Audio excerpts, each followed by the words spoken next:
Hi hello నమస్తే welcome to okay TV. నేను మీ భవాని. మనతో పాటు అయితే మోనికా శంకరన్ అడ్వకేట్ గారు అయితే ఉన్నారు. వారితో ఇట్లా మాట్లాడి మరిన్ని విషయాలు అయితే తెలుసుకుందాము, కొన్ని ఇష్యూస్ గురించి. మ్యామ్ హలో మ్యామ్, నమస్తే అండి, ఎలా ఉన్నారు? ఫైన్ అమ్మా, thank you. How are you? Yeah I'm good అండి. సో మ్యామ్ ఫస్ట్ చెప్పండి, మనం బంగ్లాదేశ్ని చూస్తున్నాం కదా, ఈ బంగ్లాదేశ్లో అసలు ఏం జరుగుతుందని మీరు అనుకుంటున్నారు? ఇంటర్నేషనల్ పాలిటిక్స్ని మనం వేరే విధంగా అర్థం చేసుకోవాల్సి ఉంటుంది, other than local politics. For instance, అమెరికాను చూస్తే మనము ప్రపంచం మీద తన ఆధిపత్యాన్ని చూపించడం కోసం వేరే వేరే దేశాలలో అంతఃకలహాలు సృష్టించి దాని నుంచి ఆ దేశాన్ని తన దేశానికి ఒక పపెట్ నేషన్ని వాడుకోవడానికి ప్రయత్నం చేస్తుంది. ఇరాన్ ఇరాక్ మధ్యలో యుద్ధాలు పెట్టడం కానీ, పాకిస్తాన్ వంటి ఒక బిగ్గర్ కంట్రీని భారతదేశానికి ఎప్పుడు ఏదో ఒక వేలో పోక్ చేయించడం. అయితే మనం బంగ్లాదేశ్ అనగానే ఏమనుకుంటామంటే, బంగ్లాదేశ్ అనేది ఒక దేశం అని అనుకుంటాం, కానీ అది ఒకప్పుడు ఈస్ట్ వెస్ట్ పాకిస్తాన్ పార్ట్ అనమాట. కాబట్టి పాకిస్తాన్ ఎట్లయితే అడుక్కదినే దేశమో, బంగ్లాదేశ్ కూడా అట్లాంటిదే. కాకపోతే షేక్ హసీనా వంటి ఒక విజనరీ లీడర్ ఉండడం వల్ల కొద్ది రోజులు ఆ దేశం ఎకనామిక్లో పీక్ స్టేజ్కి వెళ్ళింది, గ్రోత్ని చూసింది. బట్ అదర్వైజ్ ఎప్పుడైనా కూడా బంగ్లాదేశ్ అన్నా పాకిస్తాన్ అన్నా రెండు సేమ్ యాటిట్యూడ్, అదే సేమ్ ఉంటుంది, వాళ్ళ నియతే అదే ఉంటుంది, వాళ్ళ అడకదిన బుద్ధి కూడా అట్లే ఉంటుంది. టమాటాల కోసం భారతదేశం కోసం వైపు చూడడం, కోవిడ్ టైంలో బికారీ అయిపోవడం, ఇప్పుడు మనం కదా బియ్యము గోధుమ పిండి పంపిస్తే అక్కడ బ్రతికే పరిస్థితి ఎట్లయితే పాకిస్తాన్లో ఉందో, అసలుగా బంగ్లాదేశ్ పరిస్థితి కూడా అదే. బట్ దెన్ షేక్ హసీనా వంటి మేబీ షీజ్ కొంచెం డిక్టేటర్షిప్ క్వాలిటీస్ కానీ, ఆ అడమెంట్ ఫీచర్స్ కానీ ఆమె లోపల ఉండొచ్చు. బట్ దెన్ ఆమె డెమోక్రటికల్లీ ఎలెక్టెడ్. అవుట్ ఆఫ్ 280-290 సీట్స్లలో తను 220+ సీట్స్ తెచ్చుకుంది. అంటే ఏంటన్నట్టు, షీఈ్ అ పీపుల్స్ లీడర్. అట్లాంటి వ్యక్తిని ఒక ఇంటర్నల్గా కూడా కొన్ని యాంటీ సోషల్ ఎలిమెంట్స్ ఉంటాయి. And when it comes to an Islamic nation, compulsory ఆ దేశంలో ఇస్లామిక్ ఫండమెంటలిస్టులు ఉంటారు. అంటే మతోన్మాదులు అనేది కంపల్సరీ అండ్ ఒక పెద్ద సంఖ్యలో ఉంటారు.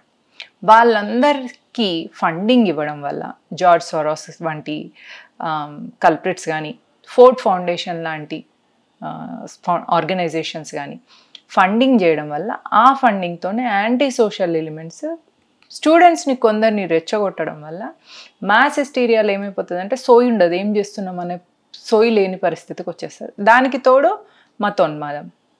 అండ్ ఆబ్వియస్లీ ఇస్లాంకి ఉన్న మతోన్మాదం, ఇస్లాంకి ఉన్న శత్రుబోధ హిందువుల మీద ఉంటుంది. కాబట్టి బంగ్లాదేశ్లో ఈరోజు హిందువులకు అట్లాంటి పరిస్థితి వచ్చింది. ఫస్ట్ అది రిజర్వేషన్ దగ్గర నుంచి స్టార్ట్ అయింది. ఆ రిజర్వేషన్స్ గొడవ దగ్గర నుంచి అది హిందూయిజంకి డైవర్ట్ చేశారు. అంటే ఇట్లా చేయడం కరెక్ట్ అంటారా?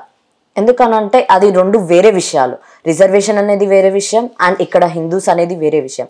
అందులో కూడా 17 crores వీళ్ళ పాపులేషన్ ఉంటే అందులో మనకి 8% ఆఫ్ పాపులేషనే ఉంది. హిందూయిజం అనేది 8% పాపులేషన్ ఉన్నారు.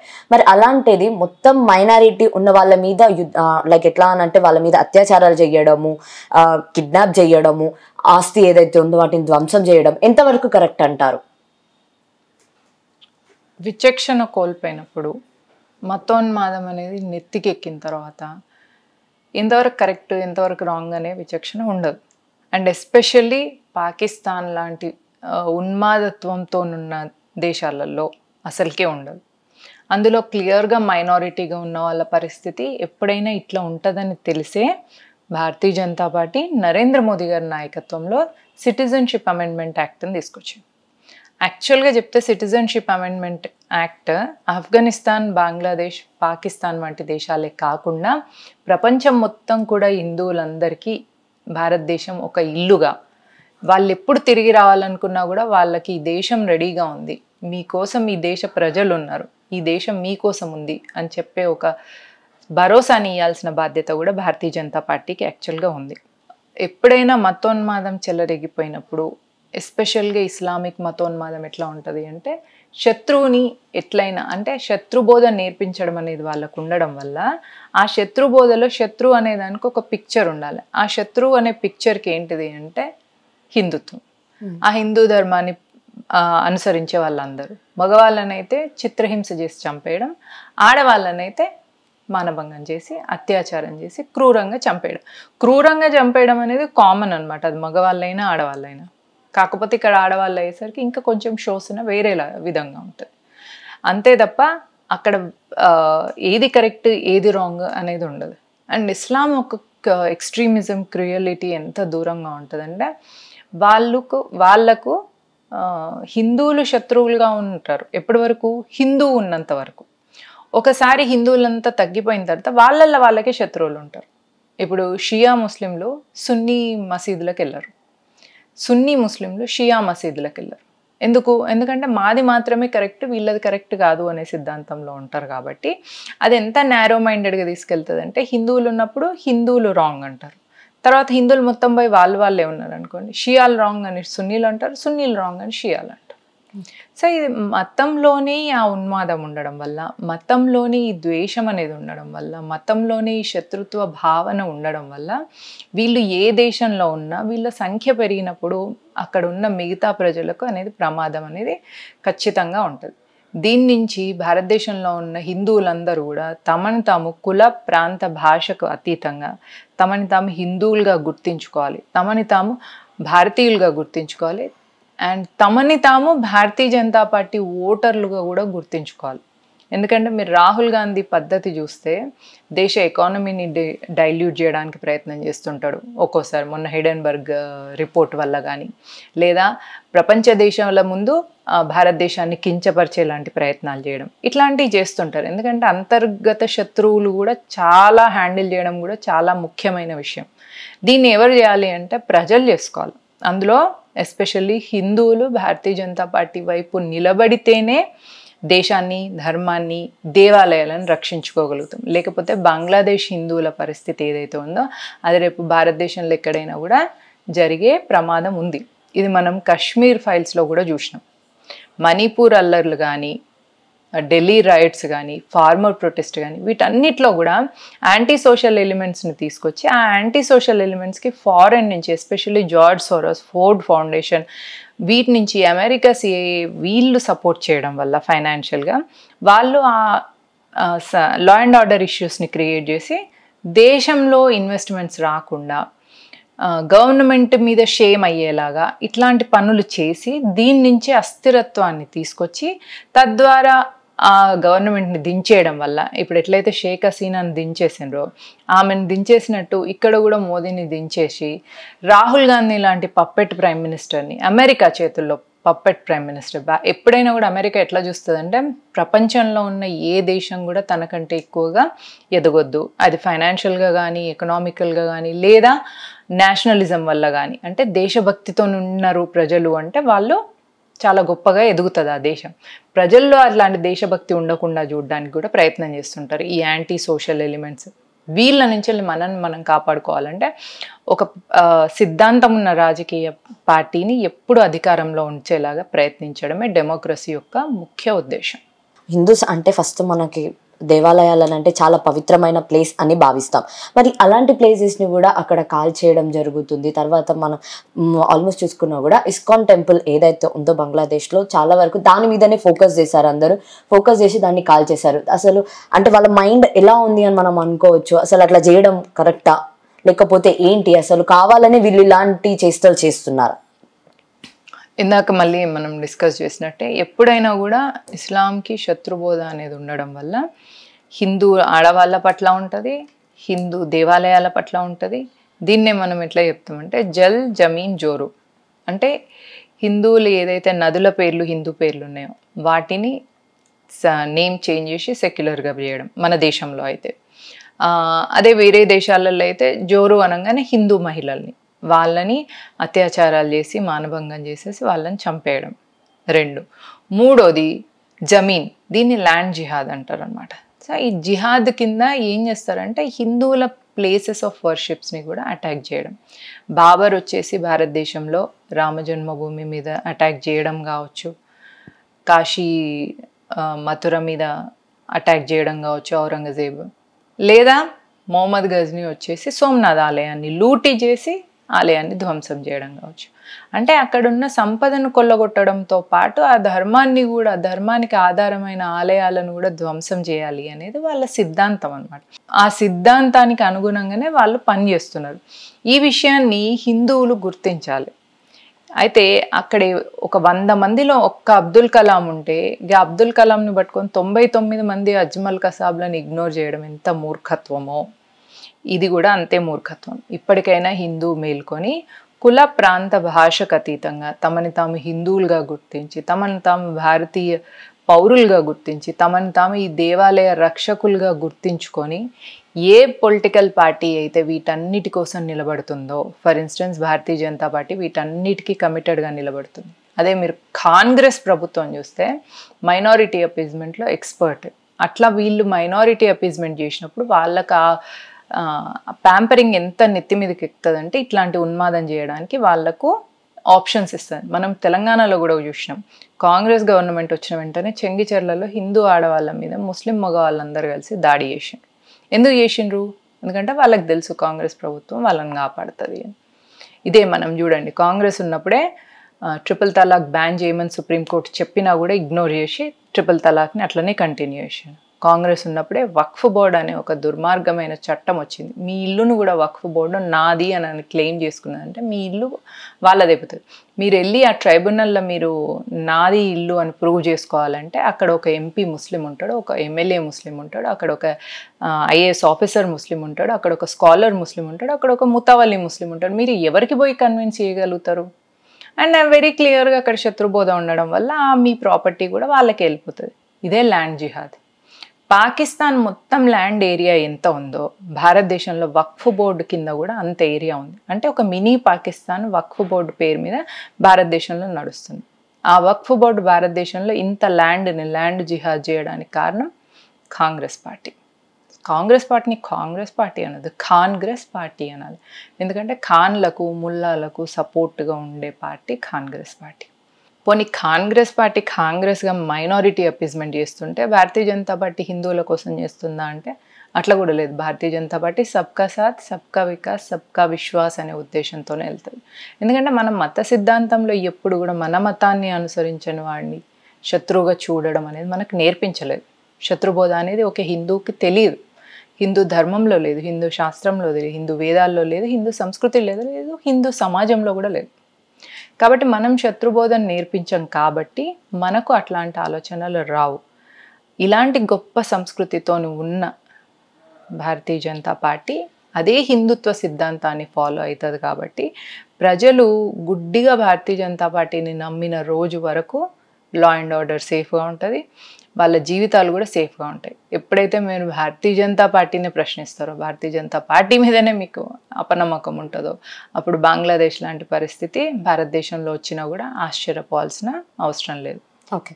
అండ్ మ్యామ్, ఇప్పుడు బంగ్లాదేశ్లో జరిగిన ఇన్సిడెంట్ మనకేమైనా ఎఫెక్ట్ అయ్యే ఛాన్సెస్ ఉన్నాయా? డైరెక్ట్గా కానివ్వండి, ఇండైరెక్ట్గా కానివ్వండి. 100% ఎఫెక్ట్ అవుతుందండి. ఇప్పుడు నేను మీకు హైపోథెటికల్గా కొన్ని ఎగ్జాంపుల్స్ చెప్తాను. ఇప్పుడు బంగ్లాదేశ్లో ఉన్న హిందువుల పరిస్థితి దారుణంగా ఉంది. వాళ్ళు బార్డర్ దాటుకొని భారతదేశంలోకి వస్తుంటే బీఎస్ఎఫ్ జవాన్లు అక్కడ వాళ్ళని మీరు వెళ్ళిపోండి అని చెప్పాల్సి వస్తుంది. అంటే వాళ్ళు అక్కడ అడుగుతున్నారు, కాపాడండి, ఇట్లా చేతులు మొక్కి ప్రాధేయపడుతున్నారు, మమ్మల్ని మేము అడిగిపోతాం, మేము చచ్చిపోతాము, మమ్మల్ని రానియండి భారతదేశంలోకి అని. అంటే బీఎస్ఎఫ్ జవాన్లు వాళ్ళను రానియలేక వెళ్ళిపోమనలేక వాళ్ళు కన్ఫ్యూజన్లో ఉన్నారు. గవర్నమెంట్ ఏదో ఒకటి స్టాండ్ తీసుకొని, ఫర్ ఇన్స్టెన్స్ ఇప్పుడు వాళ్ళని భారతదేశంలోకి రానిచ్చినాము అనుకోండి, మన ఎకానమీ డిస్టర్బ్ అవుతుంది కదా. ఎందుకంటే అందులో ఎవరు ఏందో వాళ్ళ ఐడెంటిటీ తెలియదు. వాళ్ళని లోపలికి రానిచ్చే ముందు మనం మీరు హిందువా, సిటిజన్షిప్ అమెండ్మెంట్ యాక్ట్ కింద ఆఫ్ఘనిస్తాన్, బంగ్లాదేశ్, పాకిస్తాన్ నుంచి వెళ్ళి రావాల్సిన మైనారిటీలు ఎవరైతే హిందువులు, జైనులు, బౌద్ధులు, సిక్కులు ఉన్నారనుకో, క్రిస్టియన్స్, వాళ్ళని లోపలికి రానిచ్చే అవకాశం ఉంది మనకు సిటిజన్షిప్ అమెండ్మెంట్ యాక్ట్ కింద. కానీ వాళ్ళు వచ్చిన తర్వాత ఎకానమీని షేర్ చేసుకుంటారు కదా, చేసుకున్నప్పుడు మనకు ప్రాబ్లం అవుతుంది కదా. అప్పుడు ఏమైపోతుంది, మన దేశ ఆర్థిక వ్యవస్థ కూడా చిన్న భిన్నమవుతుంది. అప్పుడు ఏమవుతుంది, కాంగ్రెస్ లాంటి రాహుల్ గాంధీ పప్పు అని అందరు అనుకుంటారు, కానీ he's a very dangerous candidate. ప్రపంచ దేశం ముందర భారతదేశాన్ని తక్కువ చేసి మాట్లాడడము, హిడెన్బర్గ్ రిపోర్ట్ లాంటివి తీసుకొచ్చి సండే రోజు స్టాక్ మార్కెట్ని డేంజర్గా చూపించడం వల్ల మండే రోజు ఇన్వెస్ట్మెంట్స్ పడిపోవాలి అనే ఉద్దేశంతో, అంటే తన ఉనికి కోసం దేశ ఆర్థిక వ్యవస్థను కానీ దేశాన్ని కూడా అమ్మడానికి ఆలోచించని వ్యక్తి అతను. అట్లాంటి వ్యక్తి అప్పుడు రాజ్యం ఏలినప్పుడు మనందరి పరిస్థితి దారుణంగా అయిపోతుంది. అట్లాంటి దౌర్భాగ్య స్థితికి మనం రావద్దు అంటే వీళ్ళు చేస్తున్న కాన్స్పిరసీని అర్థం చేసుకొని సోషల్ మీడియాలో యాక్టివ్గా ఉండి అలర్ట్గా ఉండి ఇంటర్నల్ పాలిటిక్సే కాకుండా ఇంటర్నేషనల్ పాలిటిక్స్ పట్ల కూడా కొంచెం అవగాహనను పెంచుకొని ఇన్ఫ్లుయెన్సర్స్ చెప్తున్న వాటిని విని ఫాలో అవ్వడం, ఫ్యాక్ట్ చెక్ చేసుకోవడం, ఇవన్నీ చేయాల్సిన బాధ్యత ప్రతి ఒక్క పౌరుడి పైన ఉంది. నెక్స్ట్ బంగ్లాదేశ్లో కూడా మీరు గమనిస్తే షేక్ హసీనాని ఎందుకు దించాల్సిన అవసరం వచ్చిందంటే అమెరికా అక్కడ ఒక నేవల్ బేస్ పెట్టుకోవాలని ప్లాన్ చేసింది. ఒక పార్ట్ ఆఫ్ బంగ్లాదేశ్ని, అక్కడ ఉన్న ఐలాండ్స్ని, సెయింట్ మార్టిన్ ఐలాండ్స్ని తీసుకొని ఆ ఐలాండ్స్లో క్రిస్టియన్ కంట్రీగా చేసుకోవాలనే ప్లాన్. అంటే అక్కడ ఒక క్రిస్టియన్ నేషన్ని ఫామ్ చేసుకొని అక్కడ అమెరికన్ మిలిటరీ బేస్ని కానీ ఎస్టాబ్లిష్ చేసుకుంటే ఇండియాని చైనాని కంట్రోల్ చేయొచ్చు అనేది అమెరికా యొక్క క్రూకెడ్ ప్లాన్ అనమాట. ఆ క్రూకెడ్ ప్లాన్లో చైనా ఎట్లాగో ఫాస్ట్గా దూసుకెళ్తుంది, ఎందుకంటే అదొక Marxist nation, communist nation, and America వచ్చేసి క్రిస్టియన్ నేషన్. ఇంకా దీనికి సపోర్ట్గా ఇస్లామిక్ నేషన్స్ ఉంటాయి. ఎందుకంటే ఇస్లాం విషయానికి వస్తే వీళ్ళకు మతోన్మాదం ఉంటుంది తప్ప స్ట్రాటజీ ప్లానింగ్ ఏముండదు. బట్ వెరస్ అమెరికా దానికి స్ట్రాటజీ ఉంది, దానికి ప్లానింగ్ ఉంది. అక్కడ ఒక క్రిస్టియన్ నేషన్ని ఫామ్ చేయాలని, క్రిస్టియానిటీయే వరల్డ్ అంతా రూల్ చేయాలని ఒక క్రోకెడ్ థాట్ అండ్ ప్లాన్ కూడా ఉంటుంది వాళ్ళకు. వీళ్ళేంటిది ఉన్మాదులు అనమాట. వీళ్ళకి బ్రెయిన్ ఉండదు, మెదడు ఉండదు. వీళ్ళ మతం పేరు మీద వీళ్ళని ఆడుకోవడానికి వీళ్ళు ఈజీగా పనికొస్తారు. That is what America is doing. ఒకప్పుడు పాకిస్తాన్ దగ్గర జమ్మూ కాశ్మీర్లో జేఎండ్కేలో పాకిస్తాన్ ఆక్యుపై చేసిన తర్వాత అక్కడే ఎయిర్ బేస్, మిలిటరీ బేస్ని ఎస్టాబ్లిష్ చేసి చైనాని కంట్రోల్ చేద్దామని చూసింది. ఇప్పుడు భారతదేశమే ప్రపంచంలో టాప్ 5 ఎకానమీలో ఉంది. అంటే రేపు ఫ్యూచర్లో కూడా నంబర్ 1 ఎకానమీగా భారతదేశం ముందుకెళ్ళబోతుంది భారతీయ జనతా పార్టీ ఆధ్వర్యంలో. కానీ నరేంద్ర మోదీ వంటి నాయకుల చేతిలో ఉన్నప్పుడు భారతదేశం టాప్ 1 ఎకానమీగా వెళ్ళే ఛాన్సెస్ ఉన్నాయి. కాబట్టి అలా వెళ్ళకుండా ఉండడం కోసం ఇప్పుడు బంగ్లాదేశ్ ఐలాండ్స్ని తీసుకొని అక్కడ ఒక క్రిస్టియన్ నేషన్ని ఫామ్ చేసేసి అక్కడ మిలిటరీ బేస్తోని చైనాకి ఉన్న భారత్కి మధ్య యుద్ధం పెట్టిస్తే యుద్ధంలో మనం కొట్టుకున్నప్పుడు ఎకనామిక్గా కూడా డౌన్ అయిపోతుంది. ఇటు చైనా డౌన్ అయిపోతుంది, అటు భారతదేశం డౌన్ అయిపోతుంది. అప్పుడు ప్రపంచంలో మళ్ళీ అగ్రరాజ్యంగా అమెరికా ఉంటుంది. సో ఇలాంటి ఇంటర్నేషనల్ పాలిటిక్స్ని మనం అండర్స్టాండ్ చేసుకున్నప్పుడు ఇంటర్నల్గా ఎవరి ఎజెండా ఏముంది అంటే బీజేపీ ఎజెండా ఎట్లా ఉంది, కాంగ్రెస్ ఎజెండా ఎట్లా ఉంది అనేది మనకు అర్థమైనప్పుడు ముస్లింలను ఇక్కడ యాంటీ సోషల్ ఎలిమెంట్స్ని భారతదేశంలో ఉన్న వాళ్ళను వాళ్ళ పొలిటికల్ గ్రోత్ కోసం వీళ్ళను వాడుకోవడం వల్ల వీళ్ళ ఉన్మాదం తలకెక్కి వీళ్ళు చూపించే శత్రుబోధ ఆటోమేటిక్గా హిందువుల మీద, హిందూ ఆడవాళ్ళ మీద, హిందూ దేవాలయాల మీద ఉంటుంది. సో డెఫినెట్గా మనము ఇట్లాంటి వాటిని ఆపాలి అంటే మనము ఇంటర్నల్గా మన గవర్నమెంట్కి సపోర్ట్గా, మనం ఇంటర్నల్గా మోదీ లెడ్ భారతీయ జనతా పార్టీకి సపోర్ట్గా ఉంటూ వాళ్ళ స్ట్రాటజీస్ ఫాలో అవుతూ మనం ఒక యూనిటీగా ఫామ్ అవ్వడం. ప్రతి భారతీయ పౌరుడు కూడా ఒక భారతీయ జనతా పార్టీ కార్యకర్తగా వెళ్ళినప్పుడు మనకు స్ట్రాటజీస్ అర్థమవుతాయి, ఎట్లా లా అండ్ ఆర్డర్ని కంట్రోల్లో పెట్టుకోవాలో అర్థమవుతుంది, యాంటీ సోషల్ ఎలిమెంట్స్ని కూడా ఎట్లా డీల్ చేయాలో తెలుస్తుంది.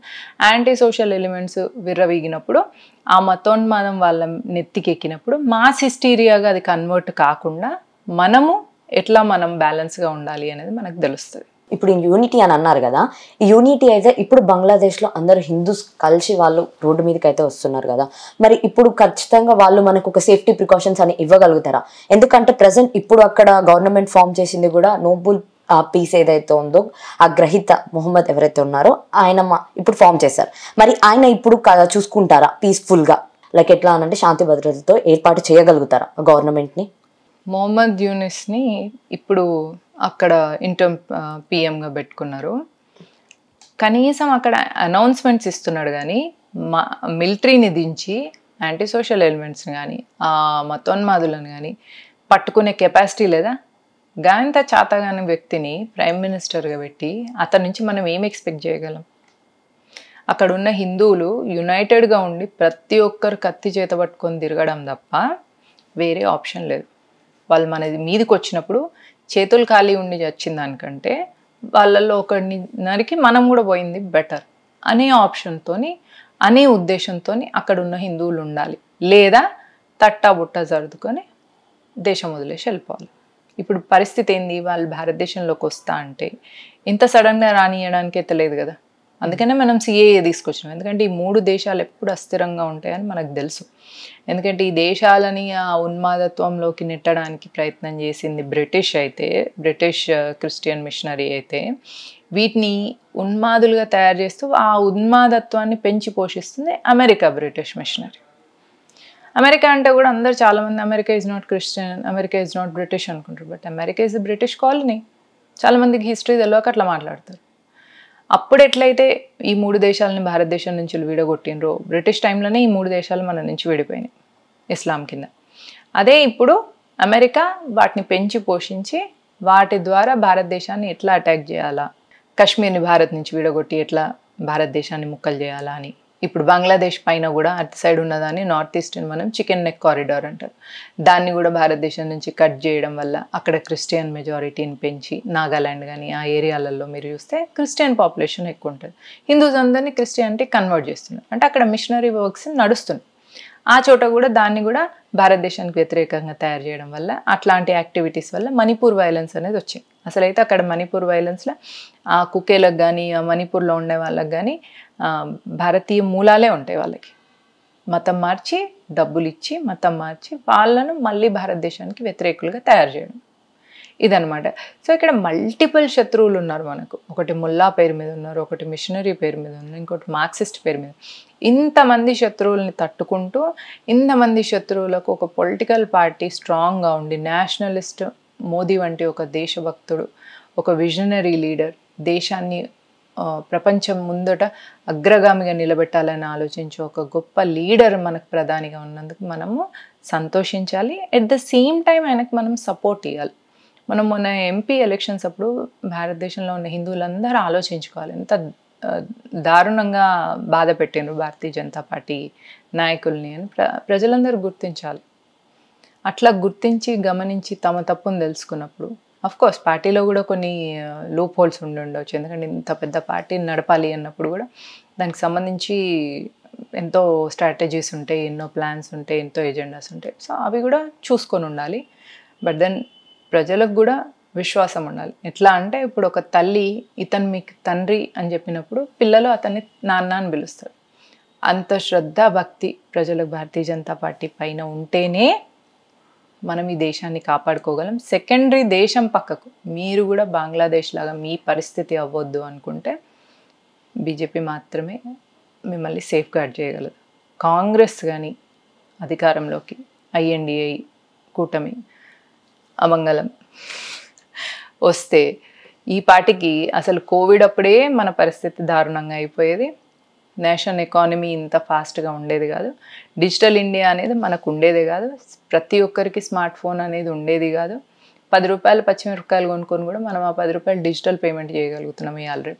అట్లాంటి పరిస్థితి కాంగ్రెస్ ఉంటే ఉండేదే కాదు. భారతీయ జనతా పార్టీ ఒక కమిటెడ్ నేషనలిస్ట్ పేట్రియాటిక్ పార్టీ.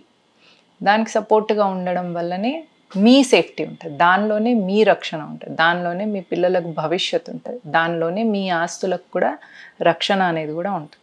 ఈ విషయాన్ని ప్రతి భారతీయ పౌరుడు, ప్రతి హిందూ కూడా తెలుసుకోవాలి. యూపీలో రాంపూర్ అనే ఒక విలేజ్లో మీరు మొన్న చూస్తే 2500కు పైగా అక్కడ ఓట్స్ ఉన్నాయి బూత్లో. అయితే ఒక్క బూత్లో కూడా భారతీయ జనతా పార్టీకి ఓటు రాలేదు. కానీ అక్కడ 1500కు పైగా కూడా ప్రధానమంత్రి ఆవాస్ యోజన కింద ఇల్లులు మాత్రం తీసుకున్నారు. అక్కడ చాలామంది రేషన్ బియ్యం తీసుకుంటారు. అంటే ప్రభుత్వం నుంచి వచ్చే లబ్ధిదారుల్లో 90% వాళ్ళు ఉంటారు. వాళ్ళ మొత్తం పాపులేషన్ వాళ్ళది ఉన్న దానిలో కూడా 90 to 95% అన్ని స్కీమ్స్ తీసుకుంటారు. కానీ ఒక్క ఓటు కూడా బీజేపీకి వేయరు. మీరు క్రిస్టియన్స్ కూడా గమనించండి, భారతీయ జనతా పార్టీకి ఓటు వేయరు. ఈవెన్ మార్క్సిస్ట్ ఐడియాలజీ ఉన్నాయి కమ్యూనిస్టులు, సో కాల్డ్ మేధావులు ఎవరైతే ఉంటారో సోషల్ మీడియాలలో ఎగిరే వాళ్ళు, వీళ్ళు కూడా ఒక్కరు కూడా భారతీయ జనతా పార్టీకి ఓటు వేయరు. మోదీకి అగేన్స్ట్గా మాట్లాడతారు.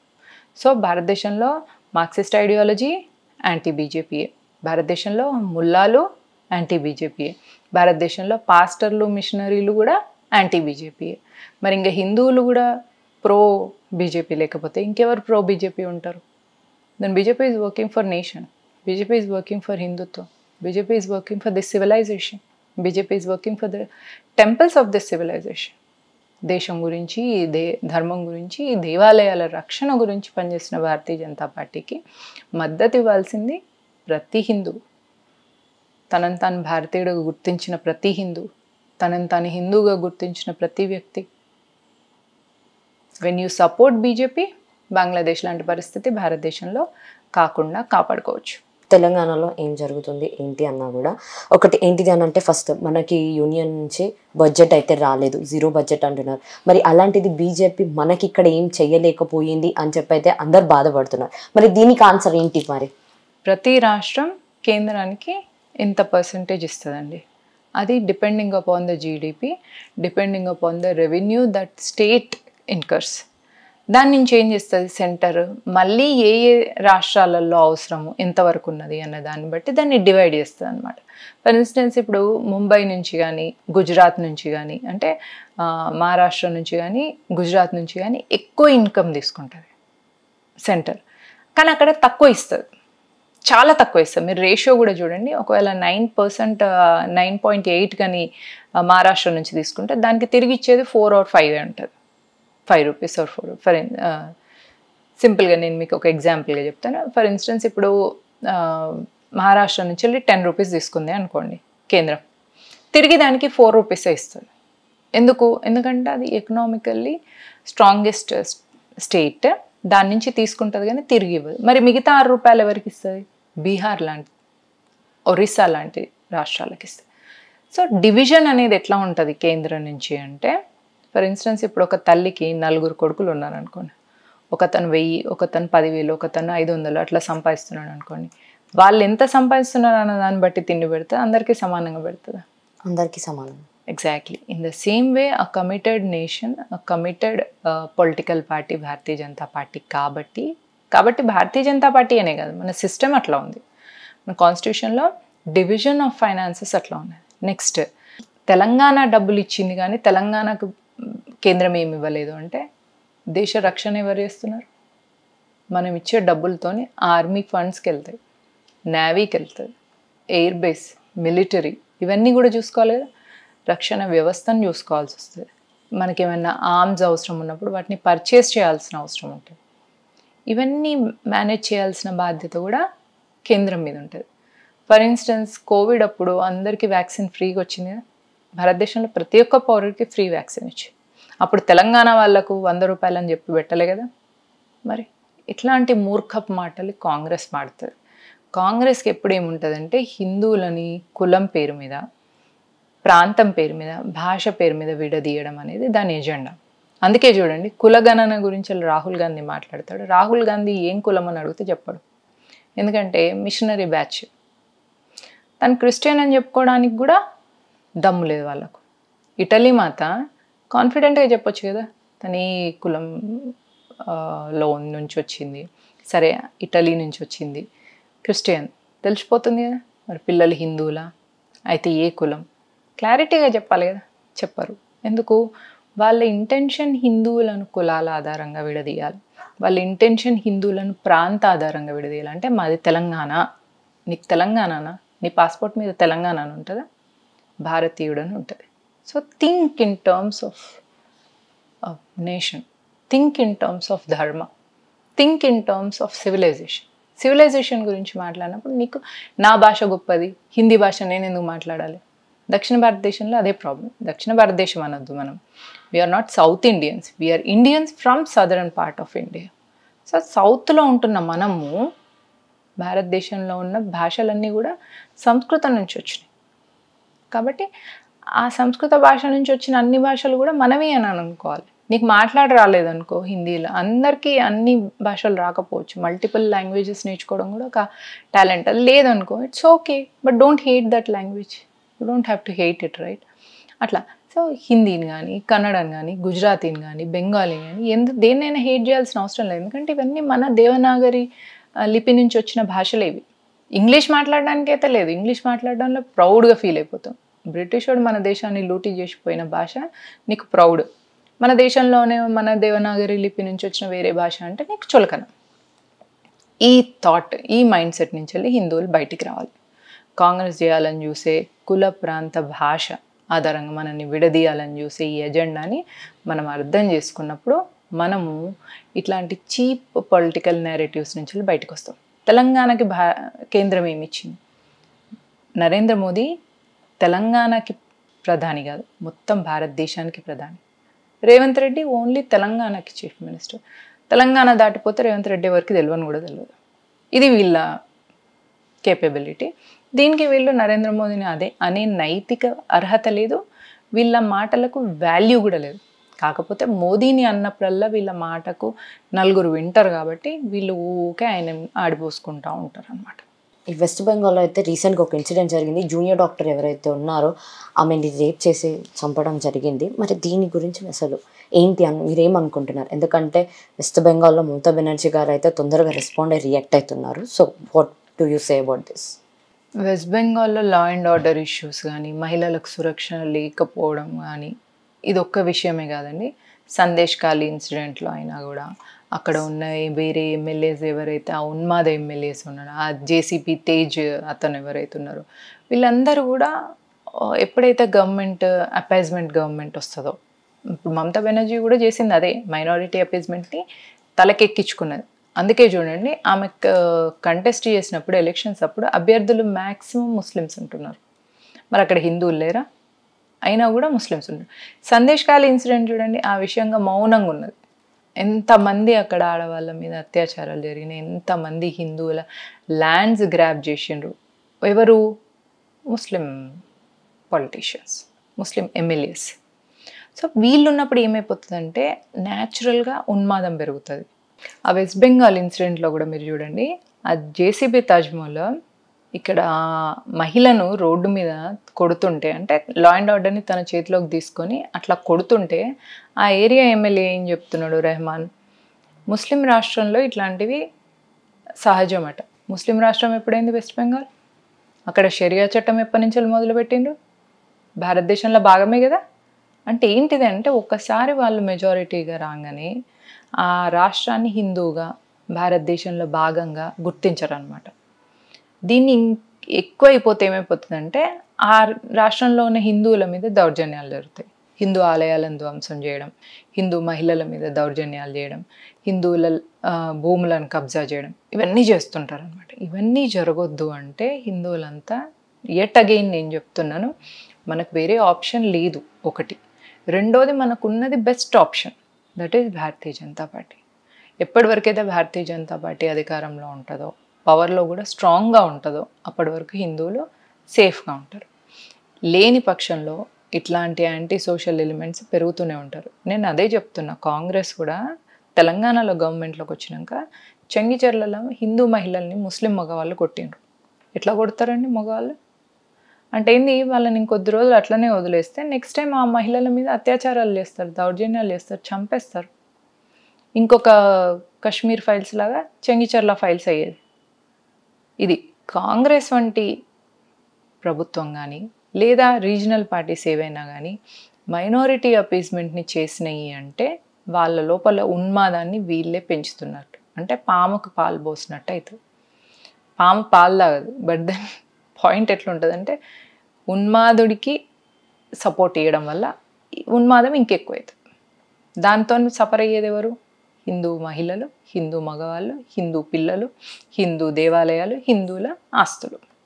వీటన్నిటికీ పరిష్కారం హిందువు తనను తాను కుల, ప్రాంత, భాషకు అతీతంగా తనను తాను హిందువుగా గుర్తించాలి. మీకు మద్దతుగా భారతీయ జనతా పార్టీ తప్ప ఏ పార్టీ కూడా ఉండదు. వెస్ట్ బెంగాల్లో మమతా బెనర్జీ లానే ఆలోచిస్తుంది ఏ రీజనల్ పార్టీ అయినా కూడా. మమతా బెనర్జీ, ఒకవేళ మీరు 7 daysలో ఈ కేసుని క్రాక్ చేయకపోతే, ఏదైతే ప్రజెంట్ రేప్ జరిగిందో ఆ కేసుని క్రాక్ చేయకపోతే నెక్స్ట్ సిబిఐకి అప్పగిస్తాము, ఎంత అంటే తొందరగా, ఎంత పాసిబుల్గా అయితే అంత పాసిబుల్గా ఆ కేసుని క్లియర్ చేయాలని చెప్పి కూడా అక్కడ ఆమె స్టేట్మెంట్ ఇచ్చారు కదా. మరి దాని గురించి ఏమంటారు? She is not supporting women. Sandesh ఖాళీలో జరిగిన దౌర్జన్యాలు అనేది కేవలం సందేశ్ ఖాళీలో జరిగిందని మీరు అనుకుంటున్నారా? వెస్ట్ బెంగాల్లో మల్టిపుల్ ప్లేసెస్లో జరిగింది. మల్టిపుల్ ప్లేసెస్లలో హిందూ మహిళల మీద అత్యాచారాలు జరిగినాయి. జేసీబీ తేజ్ ముల్ లాంటి వాళ్ళు, రెహమాన్ లాంటి వాళ్ళు, అబ్దుల్ లాంటి వాళ్ళు చాలామంది దౌర్జన్యాలు చేసిండ్రు. వీళ్ళతో పాటుగా కొందరు యాంటీ సోషల్ ఎలిమెంట్స్ కూడా వాళ్ళకు జత అయిపోయి అందరు కలిసి దౌర్జన్యాలు చేసిండ్రు. మరి అప్పుడు మాట్లాడలేదు ఎందుకు? ఇప్పుడు 7 days టైం ఎందుకు ఇస్తుంది? ఇంతవరకు ఏ ఇన్సిడెంట్ కాలేదా వెస్ట్ బెంగాల్లో? నేను లిస్ట్ ఆఫ్ ఇన్సిడెంట్స్ చెప్తా. వెస్ట్ బెంగాల్ ఎక్కడెక్కడ ఏమేమి జరిగినాయి, ఎక్కడెక్కడైతే హిందువులు వాళ్ళ భూములను ఇయ్యలేదో ఈ ఎమ్మెల్యే రెహమాన్ లాంటి వాళ్ళకు, అట్లాంటి మహిళల్ని కూడా తీసుకెళ్ళి రేప్ చేసేసి బయటకు వదిలేసింది. మరి వాటి గురించి అప్పుడెప్పుడు 7 daysలో ఇయ్యలేమని చెప్పలేదు ఎందుకు? ఒక్కసారి మమతా బెనర్జీ తప్పుకుంటే ఎక్కడెక్కడ ఏమైంది, ఎవరెవరికి అన్యాయం జరిగింది వాళ్ళందరూ బయటకు వచ్చి రోడ్ల మీద చెప్పడానికి రెడీ ఉన్నారు. వెస్ట్ బెంగాల్లో హిందువులది దారుణమైన పరిస్థితి ఉంది. బంగ్లాదేశ్ నుంచి అన్నా బయటకు వస్తుంది, వెస్ట్ బెంగాల్లో బయటకు వస్తలేదు, అంతే తేడా. కానీ వాళ్ళు రెడీగా ఉన్నారు చెప్పడానికి. మమతా బెనర్జీ ఒక్కసారి తప్పుకుంటే మొత్తం లిస్ట్ అన్నీ వచ్చేస్తాయి. అప్పుడు స్టేట్ని కూడా మనం కంట్రోల్ చేయగలుగుతాం. అసలు వెస్ట్ బెంగాల్లో సగం మంది రోహింగ్యాలు ఉన్నారు, సగం మంది బంగ్లాదేశ్ నుంచి వచ్చిన ముస్లింలు ఉన్నారు. వెస్ట్ బెంగాల్ని కూడా బంగ్లాదేశ్లో కలుపుకోవడానికి ప్లాన్లో వాళ్ళది ఎజెండా నడుస్తుంది. ఇట్లాంటి పొలిటీషియన్స్ ఆయా రాష్ట్రాలలో అధికారంలో ఉంటే మనము ఆ దేశంలో, ఆ రాష్ట్రంలో ఉన్న మనము ఆ ప్రాంతంలో ఉన్న హిందువుల్ని కాపాడుకోవడం కష్టమైపోతుంది. కాబట్టి ముందుగానే మనం గ్రహించి మనకున్న best option, one and only option at again Bharatiya Janata party. అంటే భారతీయ జనతా పార్టీ షూర్గా అది హిందూ వాళ్ళని ఎంకరేజ్ చేస్తూ హిందూ వాళ్ళతో నడుస్తుంది అని అనుకోవచ్చా? లేకపోతే ఇక్కడ కూడా నెక్స్ట్ బీసీ అని లేకపోతే ఇంకా ఇలాంటి కుల విభజనలు ఏమైనా చేసే ఛాన్సెస్ ఉన్నాయా? భారతీయ జనతా పార్టీ కుల విభజన లాంటివి కాకుండా హిందువులను హిందువుగా గుర్తించడంతో పాటు ఎస్పెషల్గా మీరు అనేది స్ట్రాటజీస్, మీరు ఎటువైపు ఉద్దేశం చెప్తున్నారో నాకు అర్థమైంది. మెయిన్గా ఎస్సీ ఎస్టీ రిజర్వేషన్ లాంటివి కంటిన్యూ చేస్తూ హిందువులను కలుపుతుంది భారతీయ జనతా పార్టీ. ఎందుకు అంటే ఒకప్పుడు వాళ్ళకి అన్యాయం జరిగింది. ఆ సోకాల్డ్ దళిత సామాజిక వర్గం వాళ్ళు సమాజంలో అందరికీ సమానంగా అయ్యే వరకు వాళ్ళకి రిజర్వేషన్లను కంటిన్యూ చేసుకుంటూ మత ఆధారంగా ఉన్న రిజర్వేషన్లను తగ్గిస్తూ ఎకనామికల్గా వీకర్ ఉన్న వాళ్ళ కోసం, అందుకే ఈడబ్ల్యూఎస్ ఉంది, ఎకనామిక్ వీకర్ సెక్షన్స్కి రిజర్వేషన్స్ ఇస్తూ, ఆ ఎకనామిక్ వీకర్ సెక్షన్లో ముస్లిమ్స్ రావచ్చు, వేరే కులాల వాళ్ళు రావచ్చు, అన్ని క్యాస్ట్ వాళ్ళు వస్తారు, అన్ని రిలీజియన్స్ వాళ్ళు వస్తారు. బట్ దెన్ ఎస్సీ ఎస్టీకి సెపరేట్ రిజర్వేషన్ ఉంది. అంటే ఈ సంస్కృతికి ఎవరైతే కనెక్టెడ్ ఉన్నారో వాళ్ళందరినీ ప్రొటెక్ట్ చేసే ఎజెండా భారతీయ జనతా పార్టీకి ఉంది. కాబట్టి భారతీయ జనతా పార్టీ కుల గణన చేయాల్సిన అవసరం లేదు, జనాభా గణన చేస్తుంది, పాపులేషన్ ఆధారంగా గణన చేస్తుంది. బైఫర్కేషన్ చేసి 33% మహిళలకు రిజర్వేషన్ ఇస్తుంది. ఆ మహిళల్లో ఏ మహిళ అనేది కూడా మళ్ళీ తక్కువ ఉంటుంది, ఆ థాట్ ఉండదు భారతీయ జనతా పార్టీలో. మీరు చూస్తే టాప్లో కూడా ఇప్పటి వరకు ఉన్న మినిస్టర్స్ ఇంతవరకు కాంగ్రెస్లో ఎప్పుడూ లేరు. ఆ ఇటలీ మాత తప్ప వేరే ఒక మహిళ కనబడదు కాంగ్రెస్లో. కాంగ్రెస్ బూట్ లిక్కర్స్ దౌర్భాగ్య పరిస్థితి ఎట్లయిపోయిందంటే, రేపు ఐఎన్డిఏఏ పేరు ఎప్పటి నుంచో ఉంది, బోరింగ్గా ఉంది. ఇండియా పేరుని మనం ITALY చేద్దాము అంటే కూడా ఈ బూట్ లిక్కర్స్ అందరూ చీర కట్టుకున్నది సోనియా గాంధీ, మన దేశ సంస్కృతిని ఫాలో అవుతుంది, పెళ్లి చేసుకుంది రాజీవ్ గాంధీని కాబట్టి మన దేశ సంస్కృతి ఫాలో అవుతుంది, INDAA తీసేసి ITALY పెడదాము భారతదేశానికి పేరు అనడానికి కూడా వీళ్ళు రెడీ ఉంటారు. అంటే అంత బూట్ లిక్కింగ్లో కాంగ్రెస్ పార్టీ కార్యకర్తలు కానీ, కాంగ్రెస్ పార్టీ ఎమ్మెల్యేలు కానీ, కాంగ్రెస్ పార్టీ ఎంపీలు కానీ, కాంగ్రెస్ పార్టీ చీఫ్ మినిస్టర్లు కానీ అంత బూట్ లిక్కింగ్లో, మత్తులో, బానిసత్వంలో మునిగిపోయి ఉన్నారు ఈ ఖాంగీ బానిసలు. Thank you ma'am, thank you so much అడగంగానే ఇంటర్వ్యూ ఇచ్చినందుకు. Thank you ma'am, thank you so much. So ఇదనమాట ఈరోజు ఇంటర్వ్యూ. మరో ఇంటర్వ్యూతో అయితే మళ్ళీ మేము ముందుంటాను. Until then keep watching okay TV.